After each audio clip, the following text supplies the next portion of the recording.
Sa ngayon ay inaabangan ng mga taga-suporta ng pamilya Marcos ang kanilang pagdating dito sa libingan ng mga bayani. Matatandaan na sa panahon noon ni Pangulong Rodrigo Duterte, natapos ang mga debate kung nararapat ba na ilibing sa mga libingan ng mga bayani ang yumaong Ferdinand Marcos Jr. Attorney Sal at kapartner Hana, sa ngayon ay as of October 31, kahapon araw ng Huwebes, ay naitala ng dito sa libingan ng mga bayani ang nasa mahigit 9,000 individual na bumisita na dito nga sa libingan ng mga bayani. Aasahan pa na darami pa ang bilang ng mga bibisita dito ngayong araw at sa mga susunod na araw. Para sa Diyos sa Pilipinas kong mahal, balik sa inyo kapartner Hana at Attorney Sal. Maraming salamat sa iyong balita, Attorney Persuel. Nag-aaral kasi ito sa College of Law, Attorney Sal. Kaya niloloko ito, tinatawag ko ng Attorney. Attorney Sal? Ay, alam mo, this day is as good as any. Yeah. Naalala ng Pangulong Ferdinand Marcos Jr. at ng kanyang pamilya. Nandiyan sa libingan ng mga bayani, inilatag dyan kanilang ama dahil kay Presidente Duterte. Yan ang huwag nilang kalilimutan.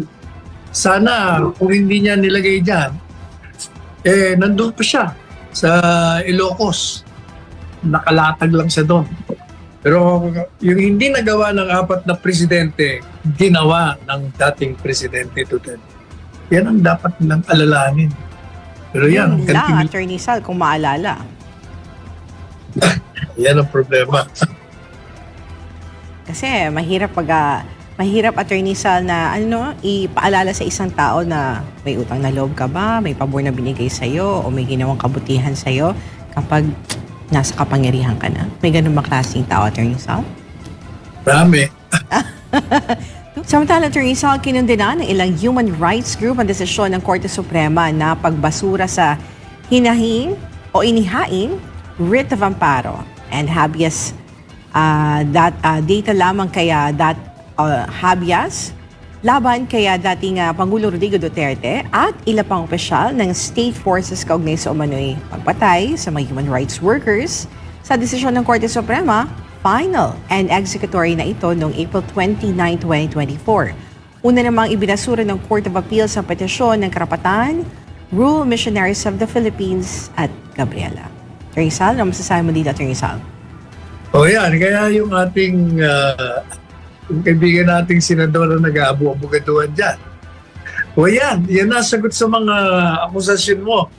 Korte Suprema na nagsabi na hindi siya nasa likod ng mga pagpatay. Kayo talaga, ang kukulit nyo kasi. Meron siyang bago Ano ba yung headline ngayon?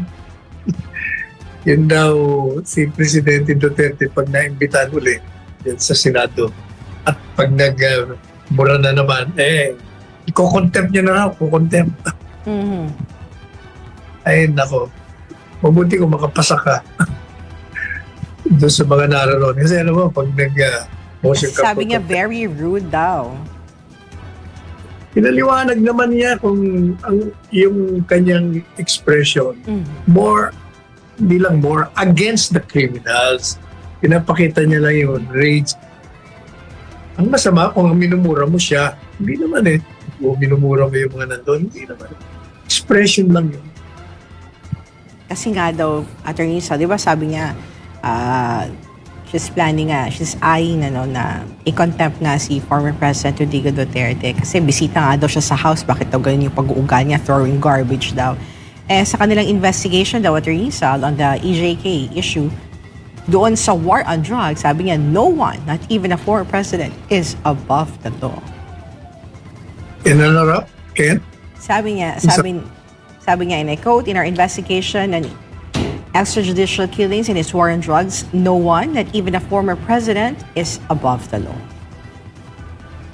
Kaya nga pinatutupad niya yung batas Talagang siya nagpapatupad ng batas, hindi kagaya ninyo, kagaya mo. Kagaya mo, Senadora, may batas na sinasabi, ipagpapalagay na lahat ng inaakusahan ay inosente. Pero ang ginawa mo, pinaparada mong guilty lahat ng mga resource persons at inaakusahan mo, yan ang ginawa mo kay Pastor Kibuloy. Di ba? Yan ang ginawa mo kay Alice Go. Yan ang ginagawa ninyo. Kayong mga naririyan, Itebes, Ibantag, at sa lahat pa. Hindi nyo nga, kayo nga ang above the law eh.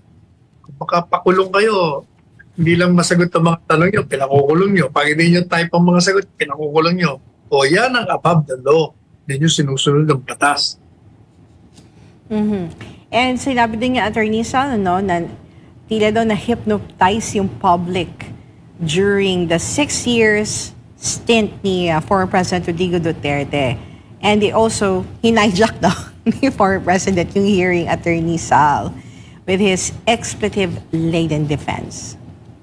Alam mo yung mga yan ang kagaya niya, yan ang mga bulag at mga bingi sa nagawang mga tagumpay na programa ng dating Presidente Duterte. Nagbubulag-bulagan sila, nagbibingi-bingihan. Puro mga anti-Duterte nga yan. Kaya tingnan niyo nung tumakbo kayo, nung una kang tumakbo, binasura kayo lahat ng taong bayan. Diretso nga ang tawag sa inyo sa Inodoro. O hanggang ngayon ba, hindi nyo nare-realize yun? So until now, ayan pa rin ang pagtanggap ng taong bayan kay dating Presidente Duterte. O tingnan mo social media, ikaw ang sinusunog. Sinusunog ka ng mga tao sa social media. At pinupuri ang Presidente Duterte. And still on the issue din sa war on drugs, Attorney Sal, may observation yung mga kababayan natin, especially dun sa mga messages na tatanggap natin dito, Attorney Sal. No? Sinasabi nila si dating Pangulong Rodrigo Duterte nasa side daw ng mga biktima. Habang si Senator Risa Ontiveros ay nasa panig daw ng mga kriminal.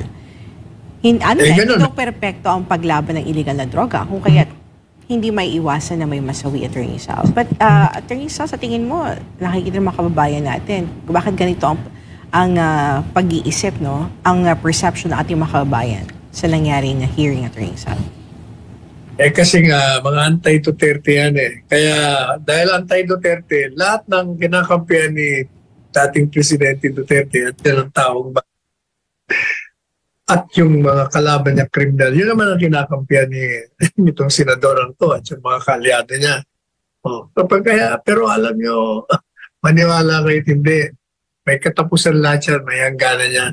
At yung ating mga relos, nagtitik-tak na nag-uumpisa na simula ng inyong pagkawala sa kapangyarihan. Maniwala kayo, tatanggalin kayo dyan sa malaot na dalim.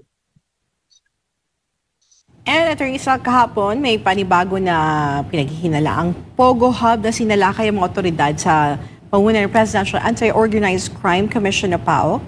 So ito, Attorney Sal, sa natagap na reklamo ng labor trafficking na sa bisa din ng search warrant, sinalakay ng pinagsayab na puwerso ng PAOK, CIDG, Bureau of Immigration at NBI ang Central Park sa barangay Kabog-Kabog, Bagak, Bataan. Ayon sa mga otoridad, ipinalabas lamang daw ng BPO services o pinalalabas daw na BPO services ang serbisyo ng Pogo, ngunit batay sa impormasyon, karamihan sa operasyon nito ay scamming, sports betting, love scam, cryptocurrency, investment scam, kasama reklamo human trafficking. Batay sa datos ng Central Park, nasa 1,500 ang mga empleyado rito at mayorya rito ay ang mga Pilipino, habang 75% ay foreign nationals na kinabibilangan ng mga Malaysian, Indonesian, Thais at Chinese.